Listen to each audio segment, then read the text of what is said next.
Ketchup के इन खाली packets को फेंकने की गलती हरगिज़ मत करें। आज मैं आपको ऐसा इस्तेमाल बताऊंगी, इससे आपके घर का सबसे बड़ा मसला हल हो जाएगा। आज मैं आपको चाय की पत्ती में शैम्पू डालने का ऐसा जादू बताने जा रही हूँ जो आपको हैरान कर देगा और हिला के रख देगा। ये टिप आजमाने के बाद आप ज़रूर कमेंट में आकर मेरा शुक्रिया अदा करेंगे। आज मैं आपके लिए चंद ज़बरदस्त सी टिप्स लेकर आई हूँ जो आपकी रोज़मर्रा ज़िंदगी में बहुत काम आएंगी, आपका वक्त और पैसा दोनों बचाएंगी और मुश्किल काम मिनटों में आसान कर दे। दोस्तों, अक्सर आपने इस चीज़ को नोट किया होगा कि जब हम घर में गोभी पकाते हैं, गोभी काटना तो आसान होता है, जब इसे वॉश करने की बारी आती है तो ये बहुत मुश्किल टास्क हो जाता है। गोभी को धो तो लेते हैं, लेकिन आखिर में जब गोभी को अच्छी तरह से धोकर हम अलग कर लेते हैं, लेकिन जो एंड में इसका पानी रह जाता है और साथ ही इसमें गोभी भी रह जाती है। छोटे छोटे ज़र्रात होते हैं, अगर हम इसे ऐसे ही पानी में डाल दें तो इससे हमारा सिंक बंद हो जाता है। इसकी एक आसान सी टिप ये है कि जब भी आप घर में गोभी बनाएं और गोभी को जब वॉश करें तो आपने अच्छे तरीके से इसका पानी निकाल लेना है और इसके बाद जो लास्ट पानी बच जाता है जिसमें गोभी रह जाती है, इसके लिए आपने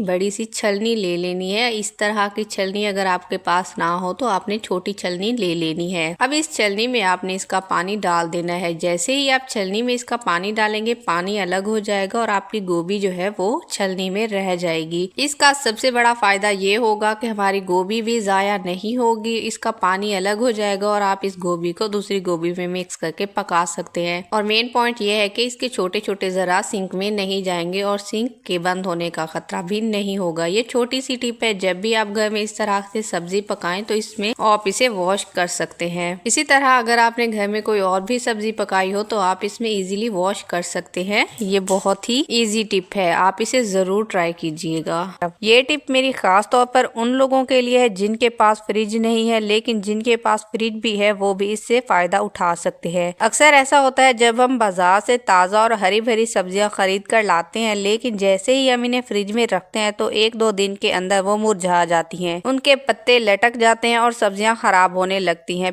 आज मैं आपको एक आसान और आजमूदा तरीका बताने जा रही हूँ जिससे आपकी सब्जियां ज्यादा दिन तक बिल्कुल ताज़ा रहेंगी, जैसे अभी अभी बाजार से लाई हूँ। जब भी आप सब्जियां खरीदें, इन्हें आम शापर में डाल लें। अब इस शापर को आपने छुरी या कांटे की मदद से इस तरह से इसमें सुराख कर देने हैं। सुराख आपने बड़े नहीं करने, बस इतना कि हवा अंदर जा सके। इन सुराखों का फायदा ये होगा कि शापर के अंदर हवा जाती रहेगी, नमी जमा नहीं होगी और सब्जियों के पत्ते घने रहेंगे। अक्सर सब्जियां इसलिए खराब हो जाती हैं क्योंकि वो शापर के अंदर बंद होकर पसीना छोड़ती हैं, जिससे वो गलने लगती हैं। इस तरीके से सब्जियां फ्रिज में रखने से वो 2-3 दिन तक बिल्कुल खराब नहीं होंगी और बिल्कुल ताज़ा रहेंगी। इसका रंग भी हरा भरा रहता है और जायका भी खराब नहीं होता। अगर आपके पास फ्रिज नहीं है तो आप ये तरीका इस्तेमाल कर सकते हैं। ये एक छोटी सी टिप है लेकिन फायदा बहुत बड़ा है। अगर आपको ये टिप पसंद आई है तो वीडियो को जरूर लाइक करें। दोस्तों, आज मैं आपके लिए एक आसान सी टिप लेकर आई हूँ जिससे आप ये चेक कर सकते हैं कि आपकी फ्रिज लीक है या नहीं, और साथ ही साथ बिजली के बिल में भी बचत कर सकते हैं। अक्सर हम ये महसूस नहीं कर पाते कि हमारे घर का फ्रिज सही काम कर रहा है या नहीं, और इसी वजह से बिजली का बिल ज्यादा आता है। सबसे पहले कागज के छोटे टुकड़े को फ्रिज के दरवाजे के रबड़ पर रखें और दरवाजा बंद कर दें और कागज को खींच कर देखें ये निकलता है या नहीं। अगर कागज मुश्किल से निकले और खींचने पर जोर देना पड़े तो इसका मतलब है कि फ्रिज की रबर सील मजबूत है और गैस बाहर नहीं निकल रही। आपका फ्रिज बिल्कुल सही काम कर रहा है और बिजली भी ज्यादा इस्तेमाल नहीं हो रही। अगर कागज आसानी से निकल जाए या बगैर किसी रुकावट के निकल जाए तो इसका मतलब ये है कि फ्रिज की रबर ढीली है। इस वजह से फ्रिज से ठंडी हवा बाहर निकल रही होती है और गैस जाया हो रही होती है, जिसकी वजह से बिजली का बिल बहुत ज्यादा आता है। ये मेरी चुनी सी टिप थी, उम्मीद है कि आपको पसंद आई होगी। अगर आपके फ्रिज में भी ये मसला है तो आप इसे जरूर ट्राई करें और इससे आप अपने हजारों रुपए की बचत कर सकते हैं। चलते हैं अपने नेक्स्ट आइडिया की तरफ। दोस्त, केचप के इन खाली पैकेट्स को फेंकने की गलती हरगिज मत करें। इस तरह के पैकेट अक्सर हमारे घरों में मौजूद होते हैं। बच्चे अक्सर केचप खाते हैं, मायोनीज के भी शापर हमारे घर में पड़े हुए होते हैं जो बच्चे बहुत ज्यादा शौक से खाते हैं। जब ये खाली हो जाते हैं तो हम इन्हें सीधा कूड़े में फेंक देते हैं, लेकिन इसे फेंकने की गलती हरगिज मत करें। आज मैं आपको इसका ऐसा इस्तेमाल बताऊंगी कि आप कभी भी कचरे में इसे नहीं फेंकेंगे। जब भी आपकी मायोनीज हो या केचप हो खत्म हो जाए तो आपने पहले तो इसे अच्छी तरह से वॉश कर लेना है। वॉश करने के बाद अब यहाँ पे मेन पॉइंट आता है कि हमने इसका इस्तेमाल किस तरह से करना है। अक्सर हमारे पाँव पे या हाथ पे कहीं पे स्वेलिंग हो जाती है या चोट लग जाती है तो आपने क्या करना है, इसमें गर्म पानी भर लेना है और इससे आप अपने जहाँ पे आपको चोट लगी हुई हो वहाँ पे आप इसे टकोर कर सकते हैं, मतलब मसाज कर सकते हैं। सकते हैं। अगर सर्दियां हो तो आपने इसे पहले तो भर के फ्रिज में रख देना है ताकि ठंडा हो जाए, तो आप इसे फिर जहाँ पे आपको स्वेलिंग हो वहाँ पे इसे रख के